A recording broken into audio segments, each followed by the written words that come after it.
Greetings again and welcome to the United Hotspot. It's the night show. We are back. Yesterday is one of those days where we missed it because of issues beyond our control. But don't you mind, don't you worry about it. It doesn't matter how many times you fall. What's important is how do you pick yourself up and continue running. And here we go again to run as we do talk Manchester United ahead of our return to action against Liverpool in a very important game. Well, trust me, Liverpool is beatable. They are beatable. Never mind how they gave Man City a huge run for their money. We can't manage them. But how on earth can that be done? We'll discuss that in a bit. But the main one tonight that I'm here to talk about is the news we are hearing how Sir Jim Ratcliffe is getting down to business when it comes to building or assembling his dream team. We'll talk about which players he's pointing at that seemed to be serious. Michael Olise was the last, but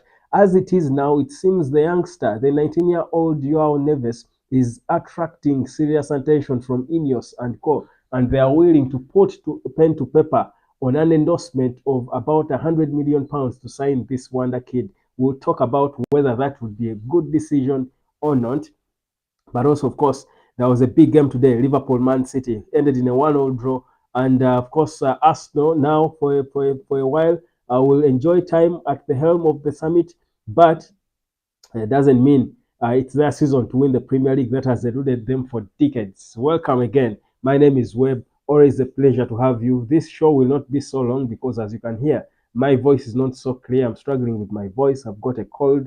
But it happens. But regardless, we do move, don't we? So Arsenal topping the Premier League. They've got 64 points to their credit, 46 goal difference. Liverpool are second, the same number of points, 64. But Arsenal have got a superior goal difference of they've got 39. Liverpool, Arsenal has got 46. So it takes you back to what I've been saying, that goals will determine a lot when it comes to this top four race that is seeming to be headed to the wire. Manchester City, 63 points, third on the pile. They have got a goal difference of 35, whereas Aston Villa, who were beaten at home by Tottenham Hotspur, are still lying fourth on the pile with 55 points, just too shy of their tormentors, Tottenham, who have got 53. The goal difference, Tottenham has got 20, Aston Villa has got 18. We were hoping for a draw between these two, but guess what? After that red card, Spurs made no mistake as they obliterated Aston Villa to beat them by 4-0 at the Villa Park. Not good for Unai Emery at all. For Man United, whom we are more concerned about, we are lying sixth on the pile with 47 points. That's about 6 points shy of the fifth place Spurs, and we are now what's the math there? 55 minus 47. Help me do the math. That should be 8 points shy of the top four, Aston Villa, who are fourth. So that's a bit a sum up of how the log is standing. But how on earth do we try to bounce back as Man United and keep our hand for a top four place on is the question we will be discussing. That is when we do return to talk the Premier League, because before the Premier League returns, we've got the FA Cup quarterfinal game against Liverpool to worry about. But first, let me talk about this big story today. Now, Sky Sports has reported today that Sir Jim Ratcliffe is ready to sanction a £100 million bid from Man United for the 19-year-old midfielder, the Portuguese international, Joao Neves from Benfica. Now, I've several times made it clear for me to you that if it were up to me, I would prefer Joao Neves to be the long-term replacement for Casemiro. We know for a fact that in the summer, Man United will go into discussion, and they should be going on now already, discussions with Casemiro and his future. And certainly, if they want to keep him, it might be on extremely reduced terms, but chances are he might not be kept. He could leave and go to Saudi or elsewhere.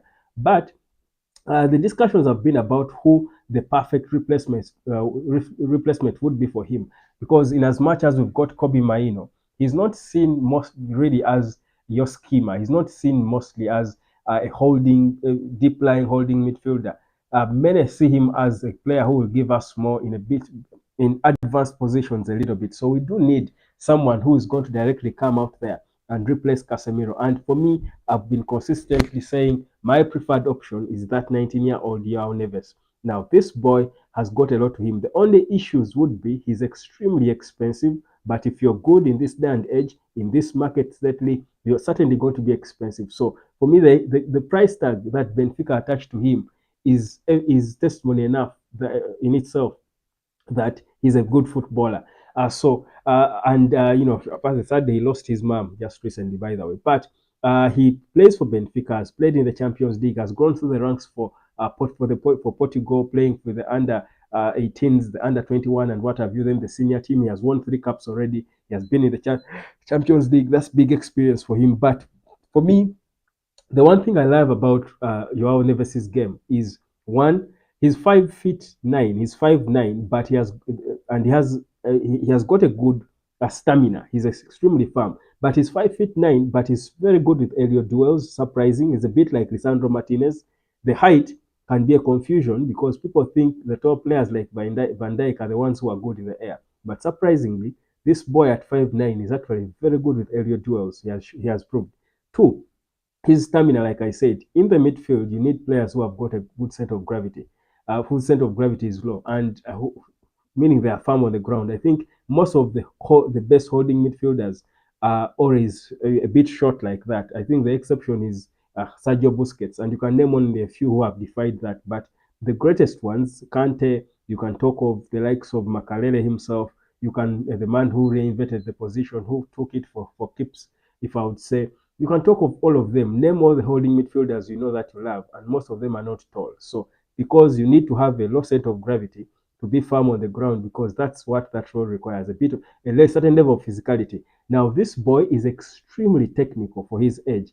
In fact, many say he's whatever we saw in Kobe Maino when he emerged at Man United. The only thing with Joao Neves is I think he's a little faster. Whatever he does a little faster because Kobe Maino plays with a lot of grace and calmness and enjoyment and class. Now, Joao Neves is a little faster and gets a bit more nasty, if you know what I mean, with this game. He's a good tackler, extremely good with his tackles. He's bold and firm and brave. He's fierce. He goes into tackles. So he has got attributes of all the holding midfielders you can think. The aggression of Gennaro Gattuso, the finesse of Seedorf, and then the speed of who was the first holding midfielder we saw. I don't maybe a bit of Riquelme, but Riquelme played 10 for the most part, I think, but he would also drop deep a bit. But this boy is such a beauty, and I'm imagining seeing him in a midfield with Kobe Maino. Trust you me, our midfield would be 5 steps ahead of every team we would face because these two kids are extremely smart. They, of course, of the one is 1 year older than the other. They have got a lot of football in their feet, and most importantly, in their heads. So, for me, it doesn't shock me that Man United would be willing to sanction. Remember, now we do have the money. The money is there because we made money last year given because that's the big work that Omar Berada has been doing for the most part now. So for me, Neves is good. He has got goals to his game as well. He's good with the press. Now with this Eric Ten Hag pressing, because of his good tackles, he can go into advanced positions and press the opponent and get the ball and of course impact more pressure on their back line. So he has got a lot of good about his game. Ajax Jiba Web is never good for that price tag. Yeah, I think in this market, if we can buy Anthony for 85 million, honestly, and Neves for 100 million, he's without a doubt one of the best midfielders in world football today. I think he's up there with Kobe, with of course Bellingham is a bit ahead of the rest of them, but he's in that class. And for his age, for a 19-year-old, I mean, really, you think about the transfer markets today, and you know that players are pricey. The prices are crazy lately. So I think he can be worth it. I'm hoping though. I believe Man United can negotiate for something as low as 80 million, to be honest. Whereas 100 million is what his price is valued at, because of course they are anticipating a lot of competition. Because the thing is, the reason he's even that expensive is because holding midfielders today are so scarce, yet the role is so important in the modern game. Holding midfielders are so important. They have always been important anyway, not just in the modern game. That's why you saw a player like Declan Rice could go for the money he went for. You saw Moises Caicedo. I'm imagining if Man United put Kobe Mainoo on sale right now, how much money do you think we would demand for? So players who play that position are needed, but there are not so many good world-class players in that position. So the few who are there are definitely going to be extremely expensive because the competition for them will be there. I'll tell you, in the summer, even Real Madrid could be interested in that boy. Even Benfica know it. They know that Real Madrid will soon be looking for replacement for Toni Kroos, replacements for Luka Modric, and that boy can be a proper candidate. So they'll definitely try to hike his price. But my thinking is, if there is not so many clubs interested in him in this summer, and Man United make the first move with the project. I mean, for United, for me, I think buying players for a cheap depends on how we sell ourselves as a club. I think it depends on how we negotiate the approach. There we've been overpriced players like Anthony because perhaps by then we had wrong players, wrong guys, doing this business, this transfer business for us because they didn't know how to approach the talks and negotiations. But as United, you go into a summer to buy any player, you're going with the upper hand. You're with the advantage. You're a step ahead of the player because I mean you've got to have that arrogance of United. For Joao Neves being a part of this new project should be a thing of prestige and pride. He's Portuguese. He wants to follow in the footsteps of his mentors in Cristiano Ronaldo and Bruno Fernandes. And there is a way you can structure it and convince him to want to join Man United even if United might not meet the 100 million asking price of Benfica, but if they can keep it close. So for me, I think he's no player is worth that amount of money. It should be, but the markets today, as we know, are crazy. And for a 19-year-old, I've seen him, his talent, his skill, his tackles, his aggression, his flair on the ball. He's beautiful on the ball, his speed, I feel seeing him in the midfield with Kobe Mainoo would release Kobe Mainoo a bit, and we will get to see the because I think for me that in the future Kobe Mainoo is supposed to be our more creative player. I think Maino is supposed to give us what Paul Scholes used to give us, but in a modern way. If you know what I mean? Because Maino is not really your long pass player. He can play long passes, don't get it twisted, but he can open up teams but with his different style. So the problem with the Eric Ten Hag system now and him playing with the Casemiros who are of age is that he's limited. He's finds himself working a lot harder than he should be if he's going to do the things we're expecting him to do and open up defenses. And that's why I loved Gary Southgate and how we spoke about him. And for me, I've been telling people that I want to see Kobe Mainoo if he chooses to play for England, because that again is there. I want to see how Gary Southgate makes use of him for England. If he makes proper use of him, Southgate for me could be a good candidate in the event that Sir Jim Ratcliffe chooses to part ways with Eric Ten Hag, depending on how he uses Kobe Mainoo in England with the England national team. I personally don't think Eric Ten Hag makes the best use of Kobe Mainoo, and I understand because the circumstances are maybe pushing him to play him the way he does. But I feel Kobe Mainoo would give us better in a more expressive, a team that will allow him to express himself more. And I'm thinking, I love the statement that Gary Southgate made about him, that he doesn't view him completely as a holding midfielder. He's more of a creative, which that's how I view him. I've been telling people, I actually think Kobe Mainoo can shock people and be a better number 10 than anyone you have at Man United. But let's see. So him and so Neves and Kobe in the midfield. For me, I'm looking at the long term post the summer. You have Joao Neves in the middle with Kobe Mainoo. Then we still of course keep Bruno. He's 29, but we do still need his leadership. So you have Bruno as your number 10. Then you have Michael Olise seems to be a serious candidate for INEOS. They seem to be fascinated by him. Of course, the right wing is a huge problem. But for me, the more I hear these interests in Michael Olise, I think of two things.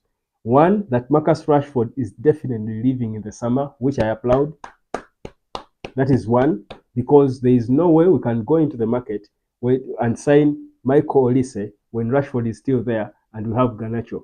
We know for a fact, and as proved in the last game that we won, where he was man of the match against Everton, that this boy, Garnacho, is more dangerous flying in from the left than Marcus Rashford will ever be. He gives us better. You saw the first penalty he got and how he cut in. So he enjoys drifting in from the left. But of course, because Rashford has got to be accommodated in the team, Garnacho will be forced on the right, and he will still try to do the things he does, but he's more dangerous flying in from the left. So my thinking is the insistence on Michael Olise should be evidence that one, Marcus Rashford is wanted out, to create room for Garnacho on the left, because Garnacho is clearly a more prioritized player at United now than Marcus Rashford. Then Michael Olise comes in on the right. Now that would mean then that Mason Greenwood's chances of returning are still debatable. Because if we are sitting on spending money on a holding midfielder, 100 million or 80 million quid on your Neves, there is no way we are going to spend another 60 or thereabout on Michael Olise, then bring back Mason Greenwood. I think the insistence on Michael Olise, and that's why I don't want to give it so much attention, because I've personally not yet really given up on Greenwood's return. Because seeing these links to players like Neves, I mean, imagine a team that has got Joao Neves partnering with Kobe Maino in the middle. You've got Rasmus Højlund up top. You've got Garnacho on the left. Then you've got Mason Greenwood on the right. Then behind, you've got Bruno. Then in the back, you've got Todibo, Lisandro Martinez, and then we need to go into the market for a left back and Diogo Dalot on the right. I think that is a proper world beater. But there seems to be an insistence on bringing in Michael Olise, which for me fetters our chances of seeing Mason Greenwood back. But let's hang it there for a bit as we do see how things unfold. Namteli Rita, how are you doing, my sister? Good evening to you all. We befriend oranges will be fine. You can imagine I have so many of them here. They were almost giving me ulcers. So I've paused them for a bit. But since you've reminded me, Namutemi, queen of the hot spot, let me befriend one already. Just to show you that, yeah. So for me, that's the thing. I think what Sajim Ratcliffe is trying to build, and I've been saying saying this consistently, that if you look at, and I sort of want to agree with what Eric Ten Hag said, by the way, that the gap between Manchester City and Manchester United is not really that big if you think about it critically. They could have dominated us like they have to, because their playing style and the players we have now is, of course, and even the way Pep Guardiola's teams play. I said it consistently that this this this Manchester City team, I have even seen it today against Liverpool. Manchester City is a very beatable team. It's extremely beatable. But also the way we managed them with the weaknesses we had. That's why I tell people I was not extremely, whereas it's a derby and we don't want to lose to Man City. We are not humiliated. This Manchester City, if this City won the Premier League, I think it would be the weakest Manchester City to win it. Weaker than even the Pellegrini one that won it. To me, it would be the weakest Manchester City in open era to win the Premier League title. That's why I'm still for Liverpool winning it. I still think Arsenal are better than them. So for me, the gap is not that big. So changing this team in the summer, I honestly think won't take a lot. If you critically look about it, the only problem is that we seem to have more departments we need to solve. The goalkeeper seems to be okay. Andrew Nana gets better by the day, guys. Let's face it. In fact, Andrew Nana is proper contender for best goalkeeper this season if he continues improving, because his best is ahead of him. The worst was behind him. He saw his worst days, and they coincided with the worst days of the team. But now he's improving by the day, and he seems to be helping the team improve. So for me, Onana is not completely written off. So I think for me, if you look at this team, have your Lisandro Martinez fit, bring in Todibo in the center back. Now this is for the long term. Excuse me, guys, please bear with me. We need to do this, but yeah, my nose is running a bit. You know, that's starting flu, how it can run a bit, but bear with me, guys. Yeah, we're together in this. So Todibo, put Todibo with Lisandro Martinez, get a proper left back, and tomorrow I'll come here, probably tomorrow I'll come here with a proper solid person I'm thinking should be the left back we go for in the summer, because we need one. Let's stop pretending with Luke Shaw and Tyrell Malaysia. For me, I think because Erik Ten Hag already said he was lied to by the doctors, that they assured him in December that in Jan both Dario Maletsi and Luke Shaw will be fit and he will be having two left backs, and that's why he made the decision to cut Shaw, to send back Sergio Reguilon to Tottenham. But it turned out not to be the right decision. But get a proper left back who I will talk about. Todibo, have Lisandro Martinez, then Diogo Dalot is okay, honestly, guys. Dalot needs his time in this team. And I'm now looking at the dream team. Then in the middle, you have Kobe Maino, Joao Neves. Then Bruno, because he's the captain, he will still be there, probably. And you need that bit of leadership. You can't have only new and youngsters. Then Hoyland up top, Garnacho on the left, and either Mason Greenwood or, okay, let's go with Michael Olise. Boss, that team will be a world beater. And whenever new owners come in, the first task for any new owner is to create your dream team. If you do recall when the making of the Barcelona dream team, when Laporta came in, and back then in the early 2000s, when they were, I think they were transiting from the Decos and the likes to the Ronaldinhos and what, and then they started building the dream team. Of course, first there was the team with Rod Gullit, because Barcelona was a model club then. There was the team with Rod Gullit that had the Ronaldinhos. I think the Javis were just upcoming, but then I'm talking of the Pep Guardiola dream team that he made, that became a world beater with the Javis and well. If you saw the transitions he made and how he built on the young upcoming Javis, I feel like we are in that exact position because we have youngsters who have been built from within, got somewhere, just add a few right players to them. Same thing, the Javis were there, the Iniestas, the Busquets were growing when the Ronaldinhos were aging and phasing out. Then Pep Guardiola comes in and he adds in just a few right elements. The Messis were just young and upcoming. So Pep Guardiola came and added in a few right players, and they immediately, it didn't take them a lot of time to become proper world destroyers. I'm thinking we are in the same state, that Man United is in a proper position to become an instant world beater because we've got a solid foundation in these youngsters, in Kobe, in Garnacho, in Hoyland, in Mason Greenwood. I still want to mention him. Of course, Lisandro Martinez is not a youngster per se, but 25 really is not that old. We've got the foundation. And the key for me is the fact that we've got solid players in all departments. It would be a problem if we had all these very good players all playing in the same department. But we've got a solid center back. We just need someone to add on him. We've got a solid midfielder in Kobe. We just need another one to add on him. We've got a solid striker in Rasmus Højlund. Then we've got a solid winger in Garnacho. In fact, for wingers, we have two. So the forwards are all solid. Garnacho, Mason Greenwood, and Højlund. For Greenwood, it's a decision set to be made. So you look at it and you're thinking, actually, Man City is not so far ahead of us. One summer like this, trust me, United can be title contenders next season. Because Man City, even with all the time they have had with these players, you feel like they are not obliterating teams. They are not destroying teams. You pull out Kevin De Bruyne, who was fighting when he was substituted, and Man City is struggling. You see they lack ideas. They are not a threat anymore. So for me, I think it's important. Omo Moses, hi bro, well done. Thank you, Moses. Namtevi Rita, who is coaching that team? I think honestly, for me, after watching the game yesterday, I think for me it doesn't really. I would also coach this Man United team next summer and we would beat Man City. I don't think the coach with the structure we're putting in place, with the players we have, the foundation we have, I don't think it would take a genius to turn Man United into a world beater. So I don't care, regardless the coach.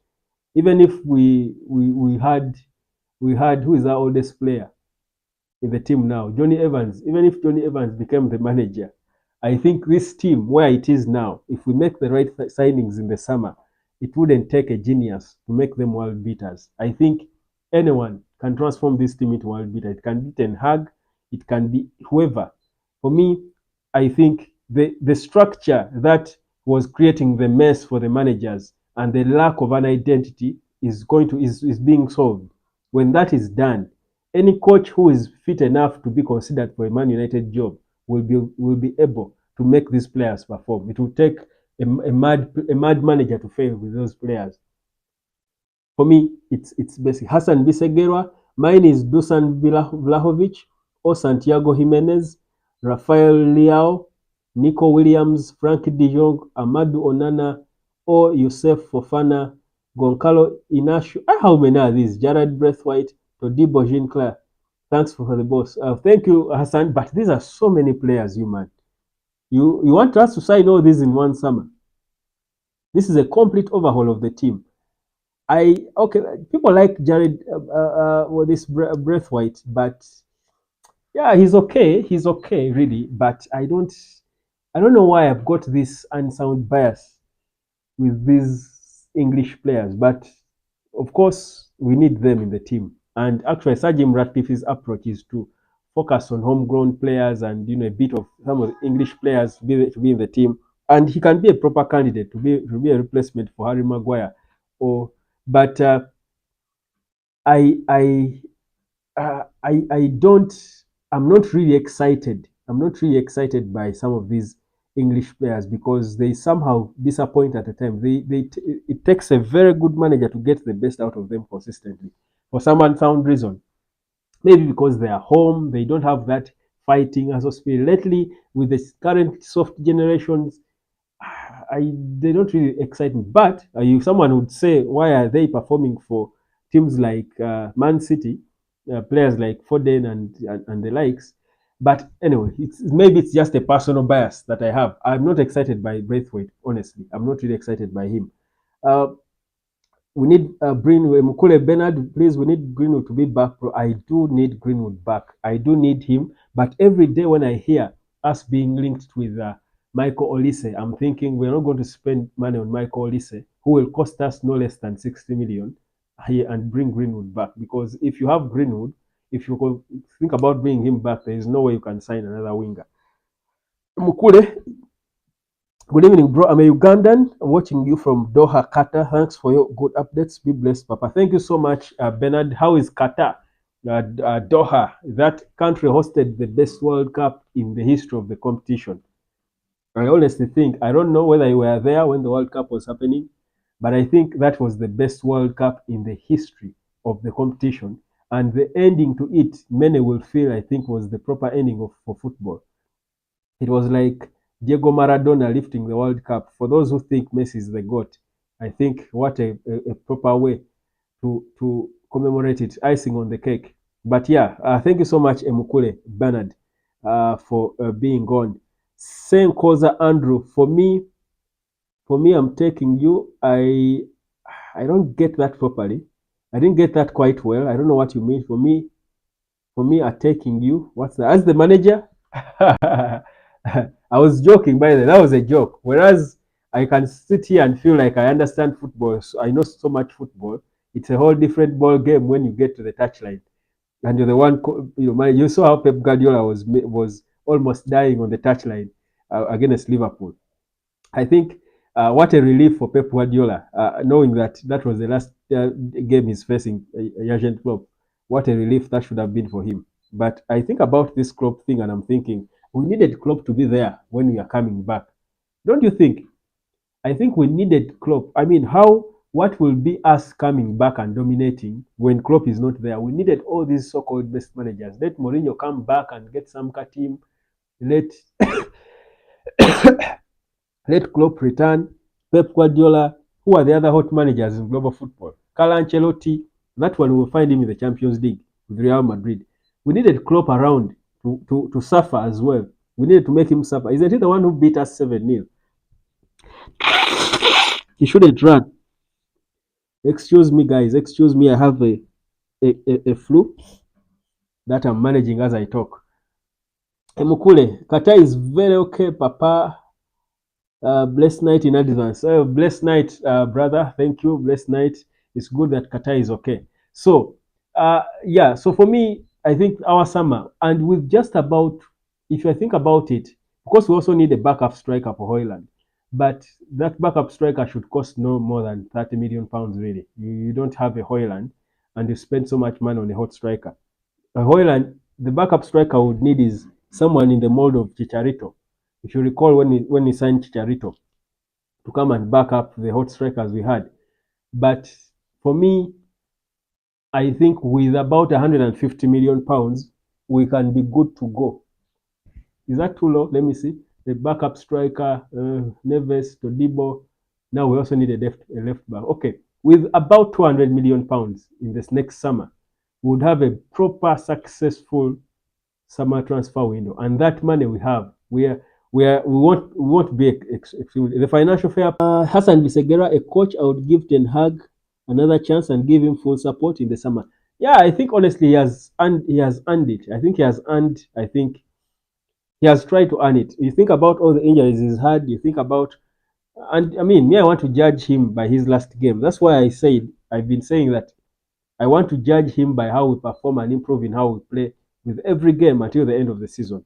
Honestly, the Man City game, the way he had a game plan to try and defend and get them on the counter. You saw a coach that had a tactic there.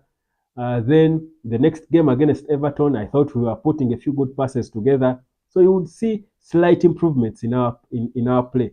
If only we can try and be consistent with those. So I want to see how then do we improve against Liverpool? How do we improve? And that's why I was saying I love the fixture, our fixture pile. I love the games we have because they give us a good chance to really test Eric Ten Hag. For me, it's not even about him finishing in the top four. Really, top four is he has really done really honestly. We have outperformed ourselves given the injuries we've had. To be even in the top four conversation now, I think we have really tried. But for me, the display and and how we improve, how we put passes together, so that we don't if we can't be playing like a village team. We can't be playing like a village team at all.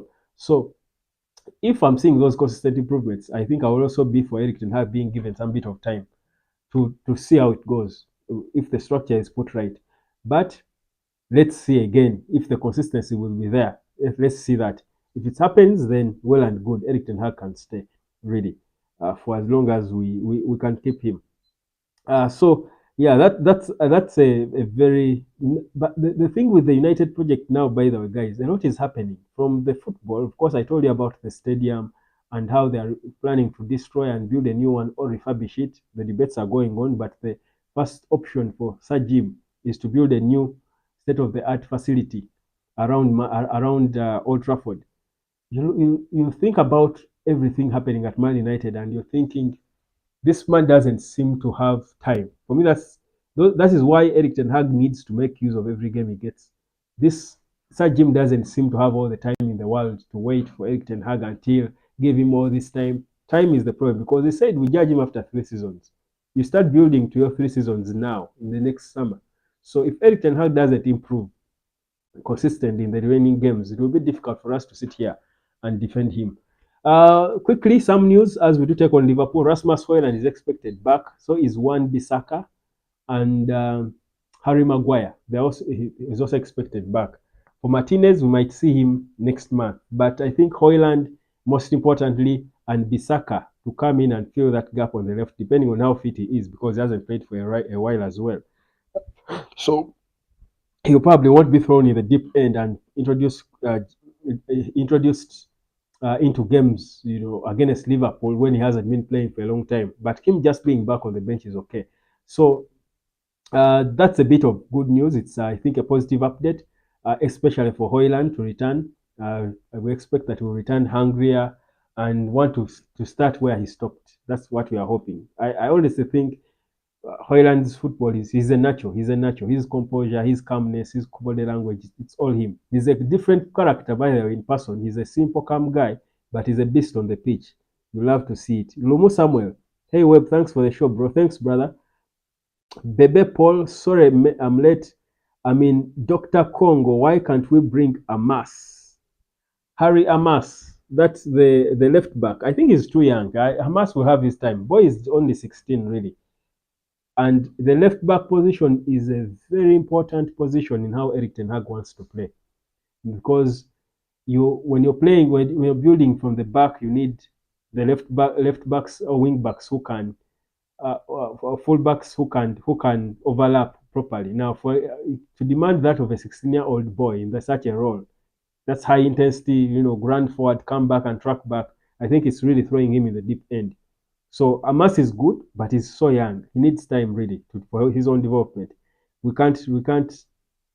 This this kind of football that Erik Ten Hag plays is extremely high intensity, high intensity, and especially for the wingers, the fullbacks, it's high intensity. Somewhere we truly need those guys to be there, and we prove to them the biggest team in the history of football. Yes, I would pray that Jurgen Klopp stays. By the way, I was listening to Dwight York. Was it Dwight York or Andy Cole? Dwight York, I think. In an interview, was saying that he has got intel that Jurgen Klopp could return at Liverpool after a year or two. The things happen. Coaches go and return. That's what he said. He thinks Jurgen Klopp. I also don't really think, in my heart of hearts, that we've seen the last of Jurgen Klopp in the Premier League. It doesn't feel right to think about it, really, unless he's quitting football. But it doesn't feel right even saying it. He probably needed the break after him failing to win forever. It's like Mauricio Pochettino winning the Champions League and the Premier League with either Chelsea or whichever team he coaches after. He will need that year off, honestly. He would need that year off because he has been coming close for so long. And for Jurgen Klopp, it was worse. So we would understand if he takes a sabbatical. I'm thinking he wants to take a sabbatical, just like Pep Guardiola did, just like uh, Zinedine Zidane is doing. All these great managers at some point take these sabbaticals, except if you're a one-team manager or if you're Jose Mourinho, who doesn't want to rest. Even right now, he says he's ready to work tomorrow, but he doesn't want to make the wrong decision. Yet so many teams want him. So I honestly think Jurgen Klopp will return and he will beat him. And let him go now and returns when we are up there already. And we show him why we are called Manchester United. He hasn't had enjoyed the Premier League. You don't come and you're playing against Unai Emery as the best. These are the best managers you're facing. Unai Emery, managers like Mikel Arteta, and you think you a great manager. You need to face Sir Alex Ferguson, the greats. So we are coming back to that. So Pep can try and say so because I think he tested him a bit. But let's see how it goes. How about Alvaro Fernandez, Mr. Webb? Well, we can be linked to so many players. Fernandez is a good player, but for me, my bias on not even a bias. I like the players I've mentioned. I like when it comes to defenders, there are not so many very great defenders, but of course, but Todibo being that he can also play as a right back because he then becomes as if a backup for Dalo on the right. But there is the defenders I can talk of. Is it called Anthony Silva? Anthony Silva. What's the name? Uh, Silva, the Portuguese centre back. There is that. He also plays for Benfica. But Todibo for me is the first priority. Then in the midfield, Joao Neves for me. Then bringing back Mason Greenwood. If you don't bring Greenwood, maybe go for your Michael Olise because he has been proven in the Premier League. But bring back Greenwood. For me, I will stick to that. That's my honest opinion. Then sign a backup striker for Hoyland, even if it's Sahu Giras, a cheap one. Don't need an expensive one. So for me, those four. Then get a left back, and I'll try to think of a proper solid left back who can fit into how this whole team who can come and play with Kobe and Neves. I don't want to rush on that because it is a late need. I had not really thought about it so long, but for me, yes, we can be linked to so many players, but we can't sign all these Onanas. Someone was talking about Onana. I don't rate him. I don't rate him that much, but also history has it clear that most of these African players don't play well in our midfield. You remember how we signed Jemba Jemba when he was, I think, one of the hottest midfielders in the world to replace Roy Keane, and it didn't work at all. We had players like Manucho up front. We had players like We had players like this Senegalese striker, who many of you perhaps don't even remember, played for United. He was called Diame, Diame something. He actually, I think, even still plays football. So I'm not really moved by these, especially outfield players. So you saw how we struggled with Onana. And I'm still not so sure about Onana's longevity. We African players usually, especially those who were born and grew up in Africa, we get satisfied too easily. It's not that we don't have the talent. We are more talented than most, but the longevity is the issue. The longevity. We get satisfied too early. You are with the poverty you grow up in. You earn £60,000 per week for one season. You can't play football anymore because you're the richest guy in your hood. You're a boss. Diouf Mame, yes, that Senegalese guy. That's the guy Hassan. Hassan, you know football. Many people didn't remember. I'm surprised that you remember him. It's not so many people remembered him, but all those people flopped. Tell me the last African player who tried to perform at United was Quinton Fortune. Now Onana maybe, but Onana still we can't say he has performed. He has time. Talk about Ahmad. Why does Eric Ten Hag give him some playing time? The guy looks frustrated at the bench. This is Lumu Samuel. Yeah, I have been saying it so often. I don't understand why Eric Ten Hag will not even give him 15 minutes of a 3-0 win. He will bring him on for 5 minutes or mostly not bring him at all. And someone was telling me, I was trying to verify this, but someone was telling me that his contract, the contract United has with when we were signing Atalanta, the deal was we keep adding them money based on how many minutes he plays. Someone told me that. I wonder. I failed to verify. Excuse me. I failed to verify it, but I also can't deny it. But I failed to verify it because again, you can't. It's obvious there is something, and I mean the boy trains well. The boy is humble, disciplined. They are interviewing him publicly and what he's giving interviews. But Eric Ten Hag will still won't play him for reasonable minutes. Maybe it is true, and you know how those crazy guys before, the John Matters and Richard Arnolds who are negotiating these deals, how crazy they were. It's possible that they negotiated a deal where with Atalanta that we signed him for, I think they sold him to us for about what? Wasn't it about £40 million or thereabout? But there could have been a clause where we had to keep paying them money based on how many minutes he stays on the pitch. So, and the situation where we've been in for the most part, where there's no money, so we can't use him because we have to spend a lot more on him. He's earning £30,000 per week. So maybe that could be the reason. But like I said, I've got no evidence to confirm it. I was told by someone. I'm trying to verify it. But over time, we shall know the facts. We shall know the facts. But Ahmad really deserves more time, without a doubt.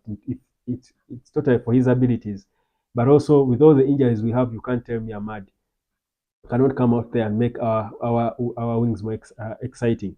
So, but let's wait. And it's good he's now kept there. He's on the bench. We didn't loan him out again, so he might be in the long-term plans. The beauty is that INEOS are for young players.